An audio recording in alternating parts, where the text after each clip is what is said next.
एक बार एक भक्त था, लड्डू गोपाल जी की सेवा करता था, पर उसके जीवन में इतना कष्ट था, इतना दुख था कि वो रोज लड्डू गोपाल जी से प्रार्थना करना था, मेरे जीवन में सुख आ जाए, मेरे जीवन में सुख आ जाए। 10 वर्ष निकल गए लेकिन उसके जीवन में सुख नहीं आया। तो एक दिन उसका एक मित्र आया, उस मित्र ने आकर के कहा, बोले भैया हमारा तो घर भी बन गया, हमारा तो व्यापार भी बहुत अच्छा चल रहा है, बच्चे भी अच्छे पढ़ लिख रहे हैं, बहुत बढ़िया चल रहा है। तो उस भक्त ने कहा, भाई तुम कौन से भगवान की पूजा करते हो? मैं गोपाल जी की पूजा करता हूं, 10 साल से कह रहा हूं, मेरा तो कोई भी काम नहीं बन रहा। तो उस भक्त ने कह दिया, मैं तो शंकर जी की आराधना करता हूं, शिव आराधन करता हूं, और सुनो हम तुमको एक राय दें। बोले क्या? ये गोपाल जी की सेवा थोड़ी तुम कम करो, शंकर जी की आराधना करो, शिव भक्त, शिव जी जल्दी प्रसन्न होते हैं। और मेरा आपका, हम सब संसारी लोगों का स्वभाव ऐसा ही है, जहां की तरफ हमको लगता है कि पडला भारी है, हम वहीं की तरफ झुक जाते हैं। एक क्षण लगता है हमको छोड़ने में, अविश्वास बहुत जल्दी आता है हमारे मन में। गोपाल जी को उठा करके अलमारी में रख दिया, शंकर जी ले आया और शंकर जी की पूजा करने लगा। अगले दिन जैसे ही शंकर जी का आराधन करते समय अगरबत्ती लगाई तो अगरबत्ती का धुआं स्वाभाविक रूप से ऐसे उड़ करके इधर जा रहा था जहां अलमारी में ठाकुर जी बैठे थे। तो उस भक्त ने क्या सोचा, 10 सालों से तुम्हारी पूजा कर रहा हूं, आज तक बोले नहीं, आज तक मेरी एक भी बात मानी नहीं, आज तक मुझे कुछ भी दिया नहीं, और आज जैसे ही खुद को अलमारी में बैठा के शंकर जी की पूजा करने लगा तो उनकी अगरबत्ती का धुआं भी अपनी तरफ खींच लिया, उनकी अगरबत्ती की सुगंधी भी खुद ले रहे हो, उनको नहीं लेने दे रहे हो। रुक जाओ, मैं आपको अलमारी से निकाल करके और कहीं रख देता हूं। जैसे ही अलमारी खोली तो क्या देखता है कि जो मूर्तिमंत लड्डू गोपाल थे वो प्रत्यक्ष प्रकट होकर के वहां बैठे थे। क्यों? क्यों? क्योंकि 10 साल उसने सेवा करके ठाकुर जी को मूर्ति ही माना था। आज पहली बार उसके मन में यह भावना आई कि इनकी भी नाक है, ये भी सूंघते हैं, यह भी प्राणी हैं, इनके अंदर भी प्राण हैं। उसके अंदर यह भावना आ गई कि मैं दूसरे देवता की सेवा कर रहा हूं तो इनको शायद जलन हो रही है। ये जलन होना, किसी धुआं को अपनी तरफ खींचना, सुगंधी सूंघना, ये चैतन्य का स्वरूप है, ये जड़ का स्वरूप नहीं है। आज 10 साल बाद उसने ठाकुर जी को चैतन्य माना, इसलिए प्रकट हो गए ठाकुर जी। इससे यह बात प्रमाणित होती है, हम आज तक अपने ठाकुर जी के प्रति चैतन्य बुद्धि कर ही नहीं पाए हैं, इसलिए ठाकुर जी जड़ ही रहते हैं, वो चैतन्य नहीं बनते। उनके प्रति चैतन्य भावना रखो, उनके प्रति चैतन्य की स्थिति रखो। और चैतन्य स्थिति कैसे होती है?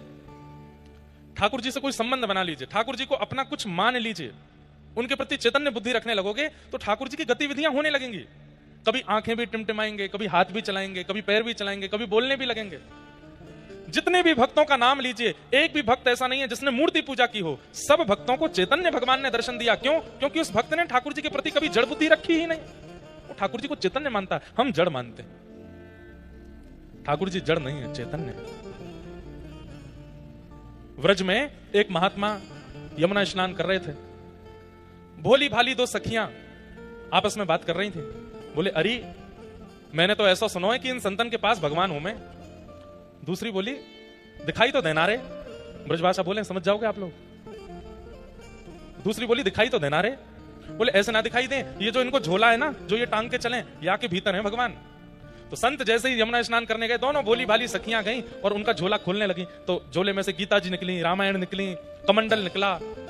तभी एक छोटा सा एक बक्सा था, वो छोटे से बक्सा को जैसे ही खोला तो उसमें लड्डू गोपाल बैठे थे।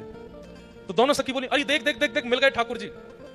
तब पहली सखी दूसरी सखी से बोली, अरे देख, या बाबा ने छोटे से बक्सा में ठाकुर जी रख दिए तो ठाकुर जी के हाथ पैर टेढ़े मेढ़े है गए, और लड्डू गोपाल तो ऐसे ही रहते हैं। दूसरी बोली, मेरे पास घी है, मैं इनकी नेक मालिश करके इनके हाथ पैर सीधे कर दूंगी। और घी लेकर के आई और ठाकुर जी को मालिश करी, हाथ में लगा, पैरन में लगा, मुख पे लगा। अब उसके मन में ये नहीं था कि लड्डू गोपाल ऐसे ही रहते हैं, उसको था कि ये छोटे से बक्से के कारण इनके हाथ पैर ऐसे हो गए। इस भावना से घी लगाया तो ठाकुर जी सीधे हो गए, हाथ भी सीधे हो गए, पैर भी सीधे हो गए। इतने में ही वो महात्मा यमुना जी से निकल के आए। जैसे ही यमुना जी से निकले, वो सखियां वहां से भागी, अरे बाबा आ गए, बाबा आ गए। बाबा ने आगे कही, मेरा झोला निकाल लिया, क्या निकाला इसमें से? और जैसे खोल के देखा तो बक्सा रखा था। उनको डर लगा कि कहीं ठाकुर जी तो नहीं ले गए। जैसे ही खोल करके देखा तो जो लड्डू गोपाल थे वो सीधे खड़े थे, दोनों हाथ भी सीधे, पैर भी सीधे। बाबा बोले, ठाकुर जी तो मेरे हैं, 40 साल से मैं सेवा कर रहा हूं, लेकिन इनके हाथ पैर सीधे कैसे हो गए? उन सखियों को बुलाया, बोले, मैं कुछ कहूंगा नहीं, इधर आओ। तुमने क्या किया था कि मेरे ठाकुर जी के हाथ पैर सीधे कैसे हो गए? तो वो सखी बोली कि बाबा, हमें तो ऐसी लगी कि आपने अपने ठाकुर जी इतने छोटे से डिब्बा में बंद कर दिए, उनके हाथ पैर मुड़ गए, तो हमें लगी कि हाथ पैर सीधे करने के आज घी की मालिश कर दें। तो हमने घी की मालिश करी तो ठाकुर जी के हाथ पैर सीधे हो गए। बाबा ने उन सखियों को प्रणाम किया। बोले मैंने प्रयाग में स्नान किया, काशी में स्नान किया, तीर्थ यात्राएं करी, बड़े बड़े यज्ञ किए, बड़े बड़े अनुष्ठान किए, 40 साल से नित्य इनकी सेवा कर रहा हूं, सब कुछ प्रस्तुत कर दिया ठाकुर जी की सेवा में, लेकिन जिससे ठाकुर जी प्रसन्न होते हैं चैतन्य भाव, वो हृदय में नहीं ला पाया, इसलिए आज तक ठाकुर जी मेरे सीधे नहीं हुए। लेकिन आज तुम लोगों की भावना से मुझे पता चल गया कि ठाकुर जी के प्रति चैतन्य बुद्धि रखनी चाहिए। हमारी गिरधर लाल जी इतने से हैं, लेकिन उनके प्रति कभी आज तक जड़ बुद्धि नहीं आई, चैतन्य बुद्धि। और चैतन्य बुद्धि कैसे? अहिल्यानगर में कथा है,